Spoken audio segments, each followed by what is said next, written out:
親愛嘅5位何家公子小姐，我知道我喺你哋心目中或者係一個好難以接受嘅存在，對此呢，我十分理解。突然間有個陌生嘅女人自稱係你哋老豆嘅妻子，係邊個都會覺得好難受㗎啦，難以置信㗎啦，甚至呢，深深排斥。呢啲係人之常情嚟嘅。但你哋請相信我，過去呢年內，我一直陪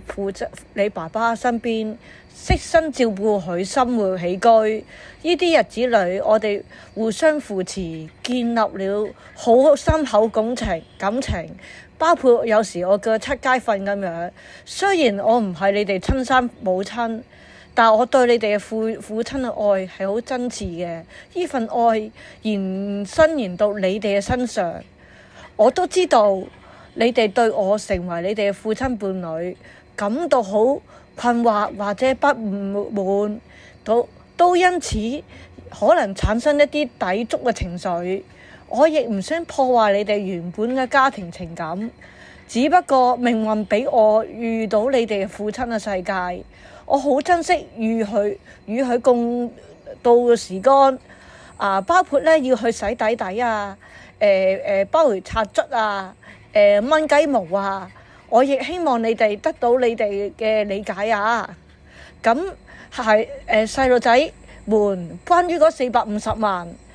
嗰啲全部都係你爸爸嘅財產嚟嘅。我亦知道而家又係你哋保本但係呢啲你爸爸辛苦儲落嚟嘅心血，我希望你哋快啲將佢交俾我啦。其實我唔係好貪錢而且呢啲包括你哋嘅父親嘅意願，同埋我同你爸爸嘅共同生活嘅回憶錢對我嚟講係非常意義之大嘅。我衷心地希望